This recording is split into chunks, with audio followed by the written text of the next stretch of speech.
We've got breaking news of a sort, okay? So the media was reporting that Mark Carney, the former governor of the Bank of Canada and the former governor of the Bank of England, he's worked all over the globe, okay?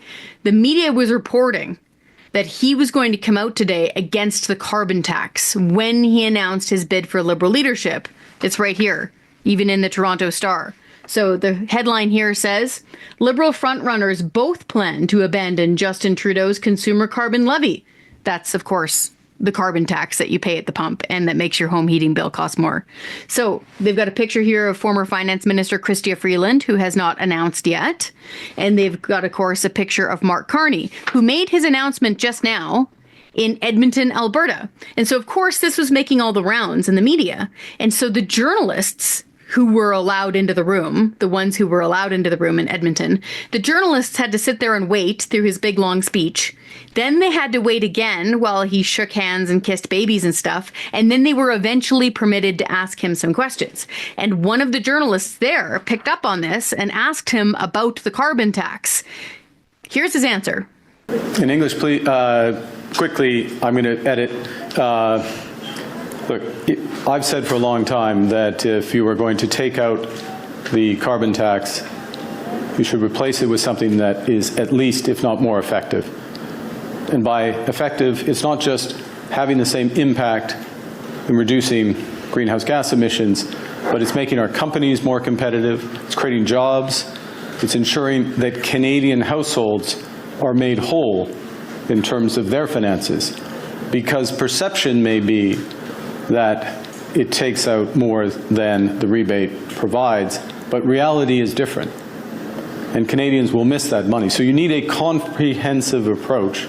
You need a comprehensive plan, not just a soundbite that fits on a lectern. And that, again, is a difference between me and some others. I don't do a little leak. I don't do a soundbite. I do a comprehensive plan that addresses all the aspects, and you'll see that in the coming weeks. What do you think of that answer? That did not sound like a clear yes or no to me. That did not sound like a yes, I will scrap the carbon tax for sure and it's going to save people money, or no, I'm going to continue to be a carbon tax cheerleader and I love it and we're going to keep it. I also heard some quippy comments about things fitting on a lectern or, you know, maybe even a bumper sticker. And this is where things get frustrating. Okay, because quite often politicians try to pull the carbon tax into a philosophical, academic debate. Let's actually, think about this from a fulsome perspective and have a debate about it and blah, blah, blah, blah, blah. No. This is not theoretical for hardworking Canadian taxpayers, okay? The carbon tax is a cold, hard reality. It is a punishment here in Canada, and it is costing them big time. And in fact, this very federal Liberal government, the one that these two folks are expected to try to lead, this Liberal government is going to crank up the carbon tax again really soon. On April 1st, the federal government is increasing the carbon tax again. After that increase, the carbon tax is going to cost you 21 cents extra per litre of gasoline and 25 cents extra per litre of diesel.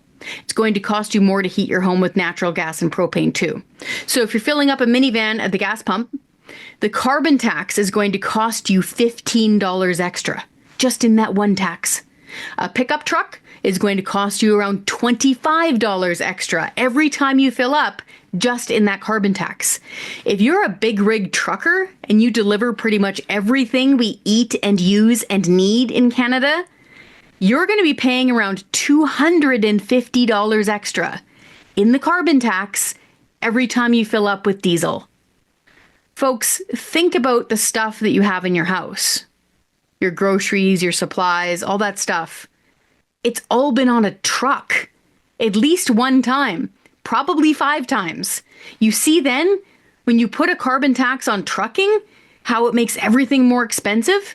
In fact, the Trucking Alliance came out and said that the carbon tax cost their industry, just for long-haul trucking, $2 billion extra last year. Who do you think is paying those costs? We all are. This is how the carbon tax makes everything more expensive. In fact, A lot of people don't know this. Farmers are on the hook for the carbon tax too. They have to pay the carbon tax to heat their barn, keeping their cows and pigs and chickens alive over winter in Canada. And they have to pay the carbon tax to dry their grain.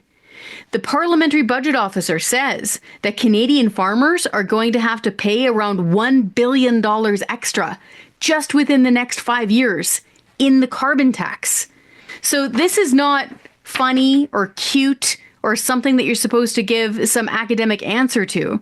People are hurting right now. They're struggling to make ends meet, and they cannot afford the carbon tax. And they certainly can't afford a carbon tax hike coming up. So this is why it's really important. Every Liberal leadership candidate should have to answer these questions. If you become Liberal leader and the de facto Prime Minister of Canada, will you scrap the carbon tax? Yes or no? If you say yes, will you replace it with something else? And if so, what else? Canadians deserve to know this because it's Canadians who are paying the cost of the carbon tax.